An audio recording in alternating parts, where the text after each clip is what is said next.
নমস্কাৰ ডিজিটেল আসামলৈ আপোনালোক সকলোকে স্বাগতম জনাইছো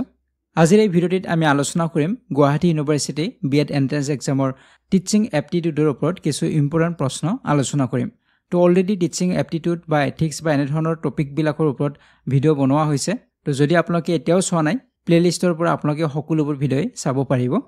নাইবা যদি আপোনালোকে বিএড এন্ট্ৰেন্স এক্সামৰ নোটছ পাৰচেজ কৰিব বিচাৰে এই কোৰ্সটো আপোনালোকে পাৰচেজ কৰিব পাৰে ইয়াৰ বাবে আপোনালোকে ডিজিটেল আসাম মোবাইল এপটো ডাউনলোড কৰি ল'ব তাত আপোনালোকে পাৰচেজ আৰু এক্সেছ দুটাই কৰিব পাৰিব ঠিক আছে তো এই ভিডিঅ'টিত আমি আলোচনা কৰিম টিচিং এপ্টিটিউডৰ ওপৰত কেইটামান প্ৰশ্ন আমি আলোচনা কৰিম কেনে ধৰণৰ প্ৰশ্ন আহিব পাৰে ঠিক আছে তো আৰম্ভ কৰিছো আজিৰ ভিডিঅ'টি প্ৰথম প্ৰশ্নটোলৈকে আহিছো প্ৰথম প্ৰশ্নটোত সুধিছে effectiveness of teaching has to be judged in terms of তো ইয়াতে সুধিছে ইফেক্টিভনেছ অফ টিচিঙৰ কথা সুধিছে শিকনৰ ফলপ্ৰসূতাৰ কথা সুধিছে যে আমি টিচিং কৰিছো বা শিকাইছো কিন্তু এই শিকনটো কেনে ধৰণৰ হ'ব লাগিব ফলপ্ৰসূ হ'ব লাগিব তাৰ পৰা ল'ৰা-ছোৱালীৰ লাভ হ'ব লাগিব হেতৰ যিখিনি নিডছ আছিল প্ৰয়োজন আছিল সেইখিনি ফুলফিল হ'ব লাগিব গতিকে প্ৰশ্নত আমাক হেইটোৱে সুধিছে যে effectiveness of teaching has to be জাজ আমি জাজ কৰিব লাগিব কি ক্ষেত্ৰত আমি জাজ কৰিব পাৰো ইফেক্টিভনেছ অফ টিচিং বা শিকনৰ ফলপ্ৰসূতাটো অপচনত আছে course coverage students interest learning outcomes of students use of teaching aids in the classroom তো উত্তৰ হ'ব অপচন নম্বৰ সি হ'ব learning outcomes of students যে প্ৰতিটো লেসনৰে এটা কি থাকিব আউটকাম থাকে প্ৰতিটো লেসনৰ ল'ৰা-ছোৱালীক যে আমি শিকাম এটা লেসন এটা পাৰ্ট বা এটা ইউনিট তাৰ কি থাকিব এটা আউটকাম থাকিব যে এই ইউনিটটোৰ পৰা ল'ৰা-ছোৱালী এইখিনি বুজি পাব লাগিব বা এইখিনি নলেজ সিহঁতৰ হ'ব লাগিব গতিকে হেইটো হ'ব আউটকাম হ'ব ঠিক আছে তো গতিকে ইয়াক এলো বুলি কোৱা হয় লাৰ্নিং আউটকামস গতিকে ল'ৰা-ছোৱালীৰ লাৰ্নিং আউটকামস খিনি হৈছে নে হোৱা নাই যদি হৈছে তেনেহলে টিচিং ইফেক্টিভ হৈছে আৰু যদি হোৱা নাই তেনেহলে ইফেক্টিভনেছ হোৱা নাই বা কিবা এটা ড্ৰবেক আছে গতিকে আমি যে জাজ কৰিম কি ক্ষেত্ৰত জাজ কৰিম যে কিমান ফলপ্ৰসূ হৈছে শিকনটো হেতু আমি জাজ কৰিম আউটকামৰ ওপৰত যে ল'ৰা-ছোৱালীৰ লাৰ্নিং আউটকামস খিনি যিখিনি থাকিব যে কেইটা লাৰ্নিং আউটকামস থাকিব সেই ইউনিটটোৰ বা সেই লেসনটোৰ বা পাঠটোৰ তো সেইখিনি গোটেইখিনি পাইছে নে পোৱা নাই তাৰ পৰা আমি জাজ কৰিব পাৰিম ইফেক্টিভনেছ কিমানখিনি হৈছে ঠিক আছে নেক্সট কোৱেশ্চনলৈকে আহিম এতিয়া কোৱেশ্চন নম্বৰ 2 লৈকে ইয়াতে সুধিছে the student who keep on asking questions in the class should be যে এনেকুৱা কিছুমান ষ্টুডেন্ট থাকে ল'ৰা-ছোৱালী থাকে যে এনি টাইম প্ৰশ্ন সুধি থাকে আপুনি পাঠ এটা আৰম্ভ কৰিছে কিন্তু তাত বহু কিটা প্ৰশ্ন সুধিব সৰু সৰু প্ৰশ্ন কিছুমানো সুধিব কিছু জটিল প্ৰশ্নও সুধিব মনত যি প্ৰশ্ন আহে প্ৰতিটো প্ৰশ্নই সুধিব গতিকে এনেকুৱা ষ্টুডেন্টস যেতিয়া থাকিব আপোনাৰ ক্লাছত যে প্ৰায় প্ৰশ্ন সুধিয়ে থাকে আপোনাক তেতিয়া আপুনি কি কৰিব বা কি কৰাটো উচিত হ'ব প্ৰথমটোত কৈছে encourage to find answer independently তাৰ পিছত কৈছে advise to meet the teacher after the class যে ক্লাছৰ পিছত মোক লগ ধৰিবা তাত প্ৰশ্ন সুধিবা তেনে ধৰণে কোৱা হ'ব তাৰ পিছত কৈছে এনকাৰেজ টু কন্টিনিউ কোৱেশ্চন যে কোৱেশ্চন সুধি থাকা তাৰ কাৰণে আমি এনকাৰেজ কৰিম আৰু ডিট কৈছে advise not to disturb during the lecture যে লেকচাৰৰ সময়ত ডিস্টাৰ্ব দিব নালাগে তেনে ধৰণে আমি এডভাইস কৰিম তো উত্তৰ হ'ব অপচন নম্বৰ এ হ'ব encourage to find answer independently যে তেনে ধৰণৰ ল'ৰা-ছোৱালী থাকিলে আমি সদায় এনকাৰেজ কৰিব লাগিব যাতে সেই ছাত্ৰজনে তেওঁ নিজে নিজে এনসাৰ বিলাক উলিয়ায় তাৰ বাবে আমি এনকাৰেজ কৰিব লাগিব প্ৰতিটো প্ৰশ্নৰে আমি উত্তৰ নিদি আমি এনে ধৰণেও ক'ব পাৰো কাৰণ সেই ছাত্ৰজনক আমি এংগেজ কৰিব পাৰো পাঠটোৰ লগত এংগেজ কৰিব পাৰো বা তেওঁৰ যিখিনি প্ৰবলেম সলভিং যিখিনি স্কিল আছে সেই স্কিলখিনি আমি ডেভেলপ কৰিব পাৰো কাৰণ তেওঁ যিকোনো প্ৰবলেম পালে লগে লগে প্ৰশ্ন সুধে গতিকে তেওঁ নিজে নিজে প্ৰবলেম বিলাক সলভ কৰিব পৰা যিখিনি স্কিল আছে সেইখিনি ডেভেলপ হোৱা নাই গতিকে তাৰ কাৰণে আমি কি কৰিব পাৰো তেওঁক এই স্কিল ডেভেলপমেন্টৰ কাৰণে আমি ইন্ডিপেন্ডেন্টলি এনসাৰ বিলাক উলাবলৈ দিব পাৰো শিক্ষক গৰাকী উত্তৰটো কৈ নিদি কিছু হিন্ট দিব পাৰে কিছু ক্লু দিব পাৰে যে এইখিনিতে আছে এনসাৰটো তুমি নিজে বিচাৰি লোৱা তো এনে ধৰণে আমি ইন্ডিপেন্ডেন্টলি এনসাৰটো ফাইন্ড আউট কৰিব দিব পাৰো গতিকে এইটো কৰাটো উচিত হ'ব যদি কন্টিনিউয়াছলি কোৱেশ্চন কোনোবাই সুধি থাকে ঠিক আছে উত্তৰ অপচন নম্বৰ এ হ'ব নেক্সট কোৱেশ্চনলৈকে আহিছো এটা কোৱেশ্চন নম্বৰ 3 লৈকে ইয়াত সুধিছে which is the most important aspect of the teacher's role in learning সিয়াতে কৈছে কি যে শিক্ষণত শিক্ষকৰ ভূমিকাৰ আটাইতকৈ গুৰুত্বপূৰ্ণ দিশটো কোনটো লাৰ্নিংৰ ক্ষেত্ৰত শিক্ষকৰ ভূমিকাৰ ক্ষেত্ৰত যদি চাওঁ শিক্ষকৰ যি ৰোল তাৰ আটাইতকৈ গুৰুত্বপূৰ্ণ দিশ কোনটো হ'ব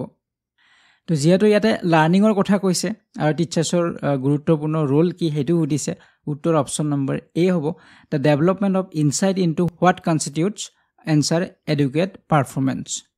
যেহেতু লাৰ্ণিঙৰ কথা কৈছে লাৰ্ণ কোনে কৰিব ল'ৰা ছোৱালীয়ে লাৰ্ণ কৰিব গতিকে ল'ৰা ছোৱালীৰ যিটো ইনচাইট থাকিব সেই ইনচাইটটো ডেভেলপমেণ্ট কৰাটো শিক্ষকৰ এটা গুৰুত্বপূৰ্ণ এটা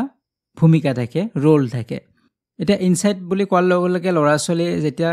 যিকোনো প্ৰব্লেম সিহঁতে পাব সেই প্ৰব্লেমবিলাকৰ সলিউশ্যনো সিহঁতে ওলাব লাগিব আৰু বৰ্তমান সময়ত মই আগৰ এটা ক্লাছতো কৈছোঁ যিহেতু ষ্টুডেণ্ট চেণ্ট্ৰিক হয় লাৰ্ণিং গতিকে ল'ৰা ছোৱালী নিজে নিজে প্ৰব্লেমবিলাক ছল্ভ কৰিব লাগিব শিক্ষকে গাইড হিচাপেহে কাম কৰিব গতিকে সিহঁতে এই প্ৰব্লেম ছলভিঙৰ কাৰণে সিহঁতৰ ইনচাইটৰ প্ৰয়োজন হ'ব কাৰণ সেই প্ৰব্লেমটোৰ কি ধৰণৰ সলিউশ্যন হ'ব বা কেনেধৰণে তাক ছল্ভ কৰিব তাৰ কাৰণে তেওঁৰ সেই ইনচাইটটোৱে কাম কৰিব গতিকে এই ইনচাইট ডেভেলপমেণ্টৰ ক্ষেত্ৰত শিক্ষকগৰাকীৰ যথেষ্ট ভূমিকা থাকিব কি এনচাৰ হ'ব কেনেধৰণে তেওঁলোকে পাৰফৰ্ম কৰিব সেইটো কিহৰ ওপৰত ডিপেণ্ড কৰিব তো ডেভেলপমেণ্ট অফ ইনচাইট তো এইবিলাক আপোনালোকে বহলভাৱে পাব যেতিয়া বিএডত আপোনালোকে এডমিশ্যন পাব বা কোৰ্চটো পঢ়িব তেতিয়া আপোনালোকে পাব ইনচাইট থিয়ৰী আছে গেষ্টাল্ট থিয়ৰী বুলি কোৱা হয় তো এইবিলাক আপোনালোকে ডিটেইলছত থিয়ৰীবিলাক পঢ়িব পালে আৰু বেছি ভালদৰে বুজিব পাৰিব ঠিক আছে তো নেক্সট কুৱেশ্যনলৈকে আহিছোঁ এতিয়া কুৱেশ্যন নম্বৰ 4লৈকে ইয়াত সুধিছে the teacher's role at the higher educational level is to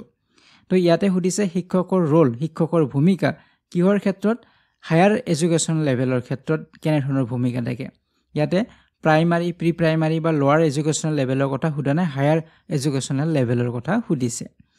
তো ইয়াতে অপশ্যনত আছে প্ৰভাইড ইনফৰমেশ্যন টু ষ্টুডেণ্টছ যে ল'ৰা ছোৱালীক ইনফৰমেশ্যন প্ৰভাইড কৰিব তাৰপিছত কৈছে promote self learning in students যে ছেল্ফ লাৰ্ণিঙৰ কথা ক'ব চিট কৈছে encourage healthy competition among students ল'ৰা ছোৱালীৰ মাজত হেল্ডি এটা কম্পিটিশ্যনৰ কাৰণে এনকাৰেজ কৰিব হেল্প ষ্টুডেণ্টছ টু ছল্ভ দিয়াৰ পাৰ্চনেল প্ৰব্লেমবিলাক ছল্ভ কৰাৰ বাবে হেল্প কৰিব তো ইয়াৰ উত্তৰটো হ'ব অপশ্যন নম্বৰ এ হ'ব প্ৰভাইড ইনফৰমেশ্যন টু ষ্টুডেণ্টছ যে শিক্ষকৰ ৰোল হ'ব হায়াৰ এডুকেশ্যনেল লেভেলত ইনফৰমেশ্যন প্ৰভাইড কৰা যিমান ইনফৰমেশ্যন দিব সিমানেই ল'ৰা ছোৱালীৰ লাভ হ'ব যিহেতু তেওঁলোকে হায়াৰ এডুকেশ্যনেল লেভেলত আছে গতিকে তেওঁলোকক আমি যথেষ্ট পৰিমাণৰ বা ছাফিচিয়েণ্ট ইনফৰমেশ্যন তেওঁলোকক দিব পাৰিব লাগিব শিক্ষকগৰাকীয়ে এতিয়া বি নম্বৰটো হয়তো এনেধৰণৰ লাগিব যে বি নম্বৰটো শুদ্ধ হয় যে promote self learning in students তো এইটো বেছি এপ্ৰপ্ৰিয়েট হ'ব যেতিয়া লোৱাৰ এডুকেশ্যনেল লেভেলৰ কথা আহিব প্ৰাইমাৰী প্ৰি প্ৰাইমাৰী কথা আহিব তেতিয়া বেছি ইম্পৰ্টেণ্ট হয় কাৰণ তেতিয়া ছেল্ফ লাৰ্ণিংটো বহুত বেছি ইম্পৰ্টেণ্ট হয় ল'ৰা ছোৱালীক নিজে নিজে সিহঁতক লাৰ্ণ কৰিবলৈ দি সিহঁতৰ প্ৰব্লেম ছলভিংটো আমি ডেভেলপ কৰিব লাগিব প্ৰব্লেম ছলভিং স্কিল বা ক্ৰিটিকেল থিংকিং যাতে সিহঁতৰ ডেভেলপ হয় নিজে নিজে সমস্যাবিলাক সমাধান কৰিব পাৰে তো এইবিলাক আমাৰ লোৱাৰ এডুকেশ্যনেল লেভেলত হ'ব কিন্তু হায়াৰ এডুকেশ্যনেল লেভেলত আমাৰ যিমান আমি ইনফৰমেশ্যন ল'ৰা ছোৱালীক দিম যিমান তথ্য আমি সিহঁতক দিব পাৰোঁ সিমানেই সিহঁতৰ বেনিফিট হ'ব ঠিক আছে তো ইয়াতে উত্তৰ হ'ব অপশ্যন নম্বৰ এ হ'ব নেক্সট কুৱেশ্যনলৈকে আহিছোঁ এতিয়া কুৱেশ্যন নম্বৰ 5লৈকে ইয়াত সুধিছে teachers major contribution towards the maximum self realisation of the student is affected through ইয়াতে সুধিছে শিক্ষকৰ মেজৰ কণ্ট্ৰিবিউশ্যন কেনেধৰণৰ হয় অৱদান কেনেধৰণৰ হ'ব কিহৰ ক্ষেত্ৰত যে ছাত্ৰ এজনৰ ছেল্ফ ৰিয়েলাইজেশ্যন মানে কি তেওঁৰ আত্ম উপলব্ধি যে তেওঁ কি উদ্দেশ্য তেওঁৰ কি গ'ল লক্ষ্য কি তেওঁ কি হ'ব বিচাৰিছে কি কৰিব বিচাৰিছে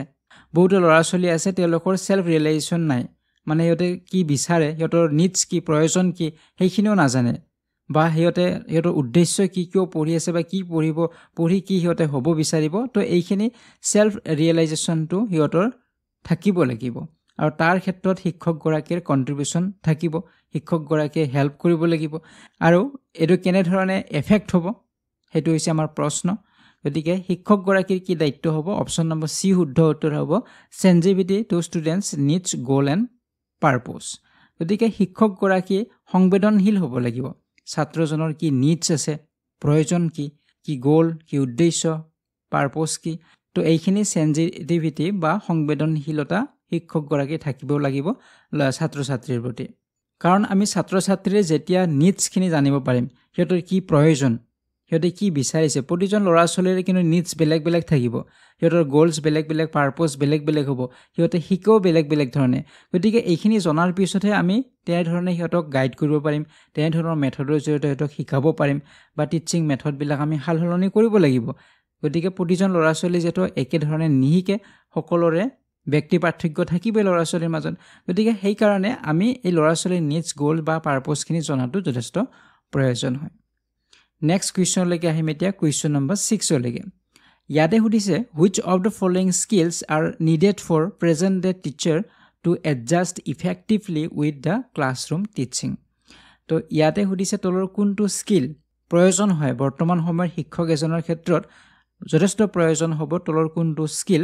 কিহৰ ক্ষেত্ৰত এডজাষ্ট কৰাৰ ক্ষেত্ৰত ক্লাছৰুম টিচিং ক্লাছৰুমত আমি যেতিয়া শিকাম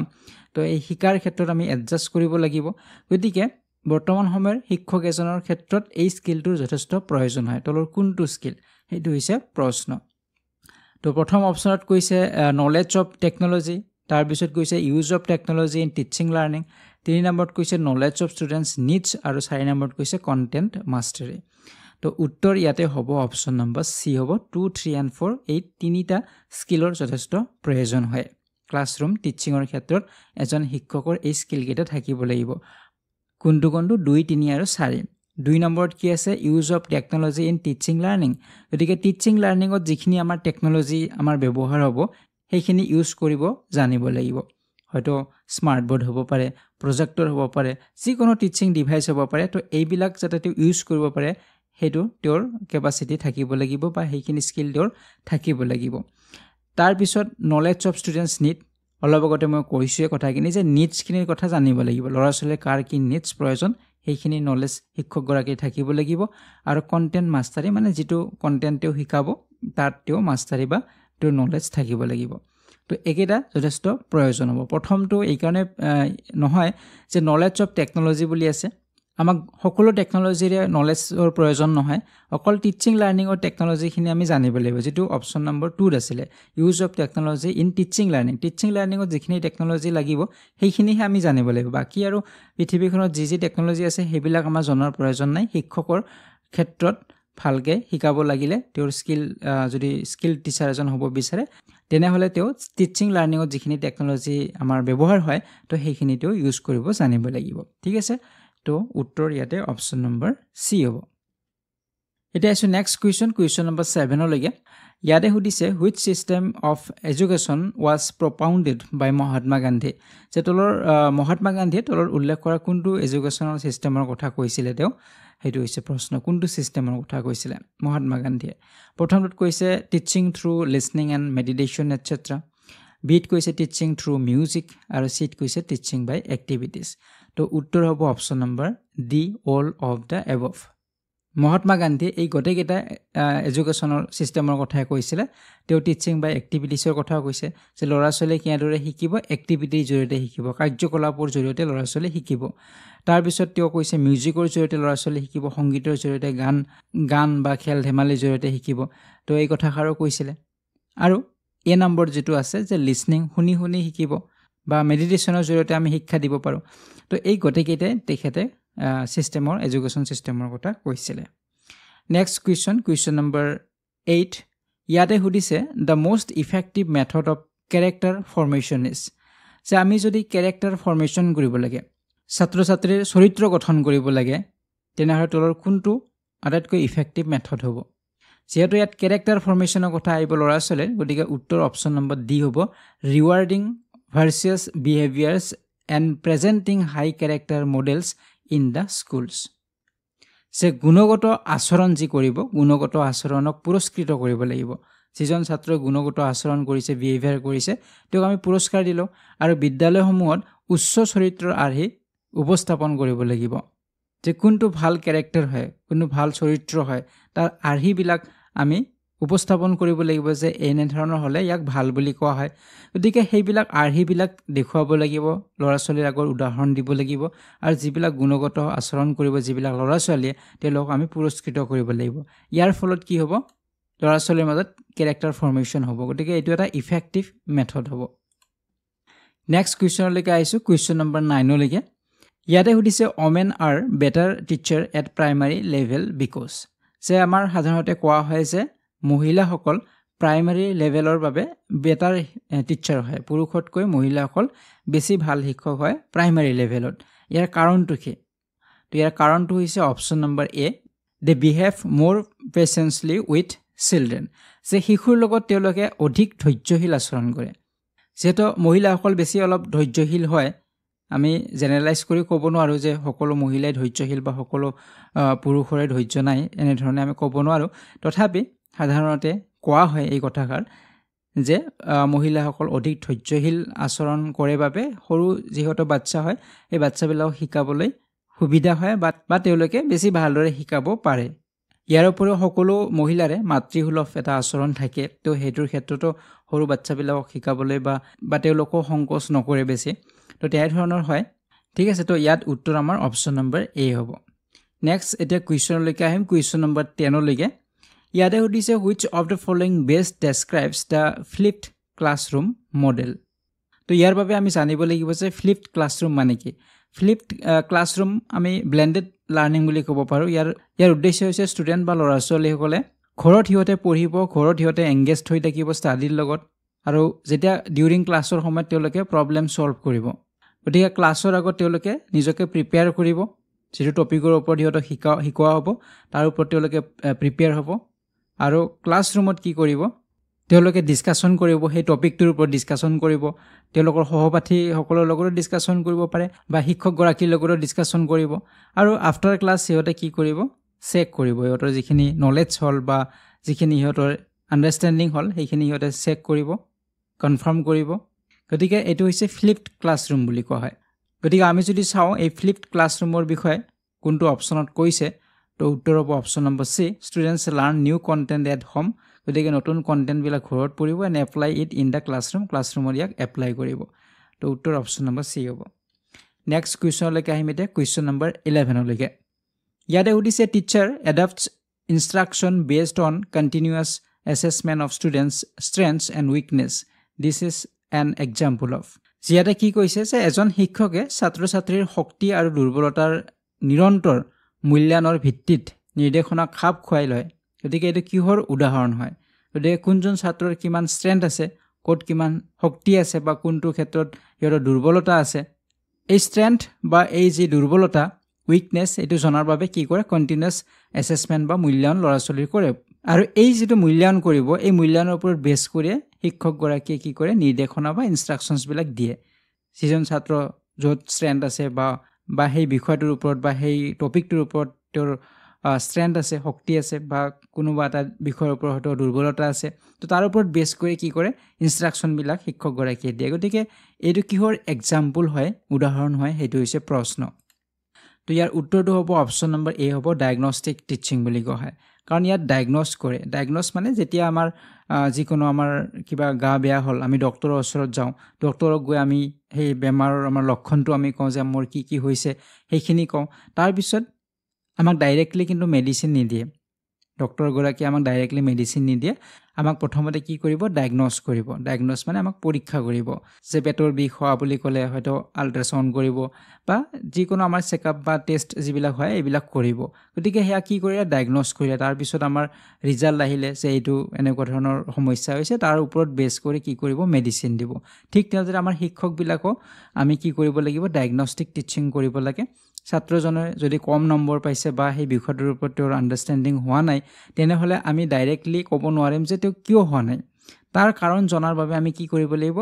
ডায়েগনষ্টিক টেষ্ট আমি ল'ব লাগিব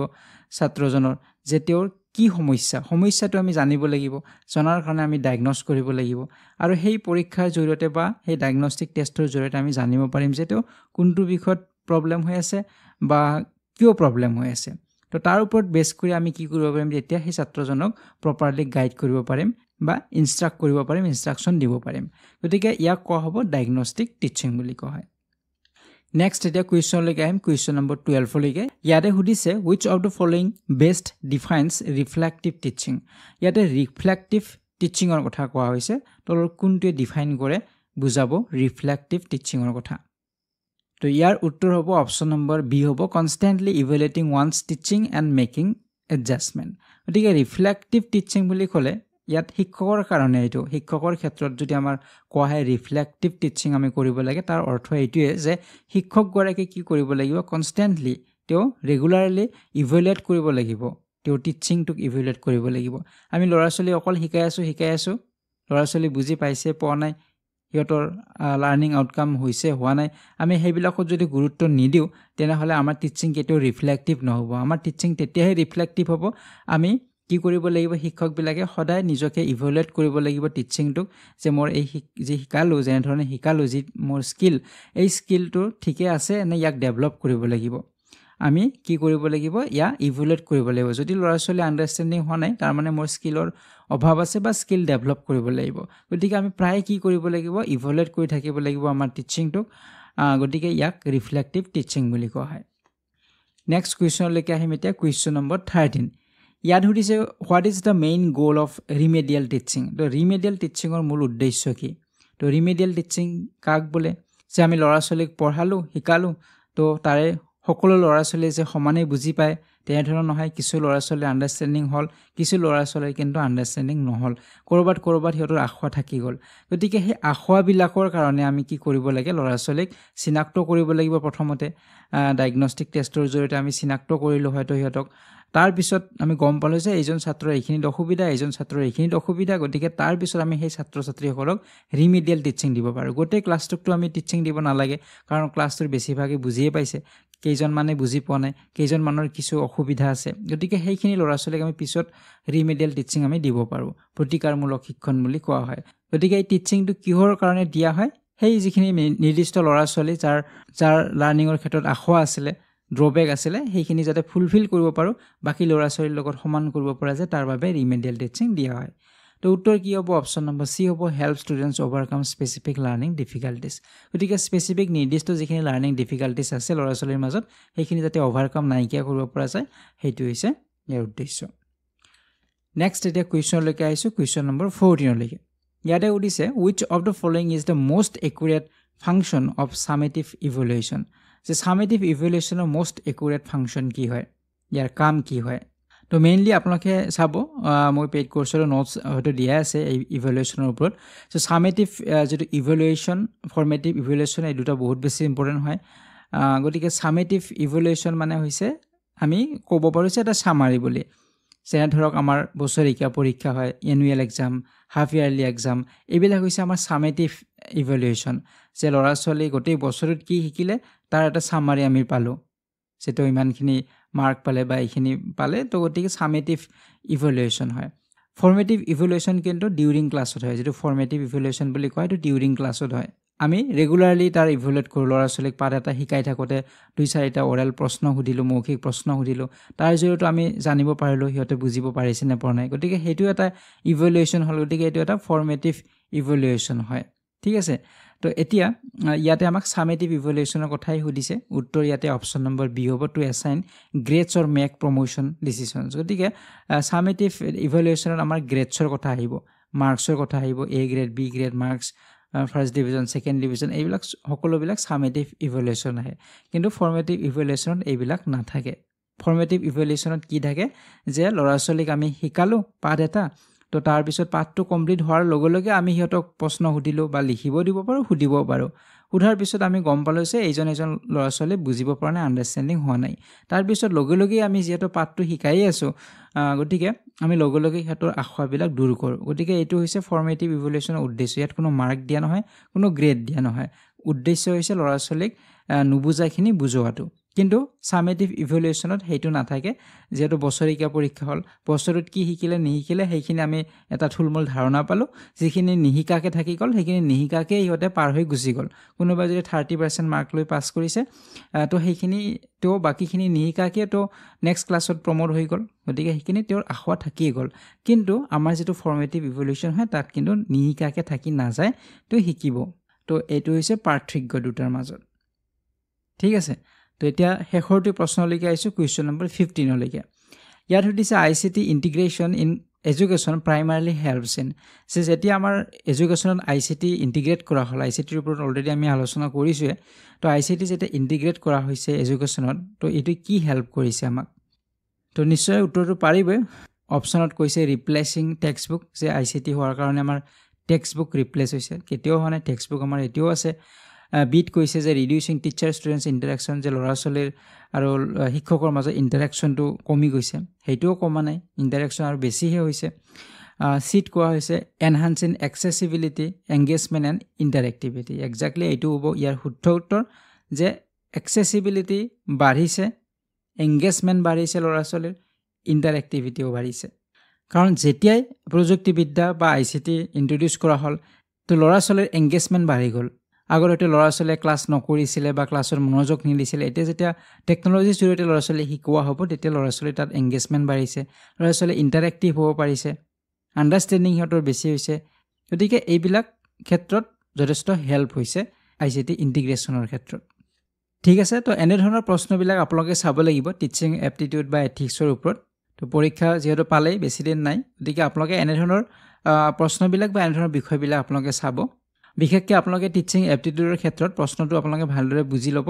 তেতিয়া অপশ্যনছবিলাক চাই কম্পেয়াৰ কৰিব কোনটো বেছি এপ্ৰপ্ৰিয়েট হয় তেনেধৰণে আপোনালোকে এনচাৰ্ছবিলাক কৰিব পাৰিব ঠিক আছে তো আজিৰ এই ভিডিঅ'টি ইমানখিনি আছিলে বাকী আপোনালোকৰ পৰীক্ষালৈ সকলোলৈ শুভেচ্ছা থাকিল তো পৰৱৰ্তী ভিডিঅ'ত আপোনালোক পুনৰ লগ পোৱাৰ আশাৰে আজিৰ এই ভিডিঅ'টিৰ পৰা বিদায় লৈছোঁ ধন্যবাদ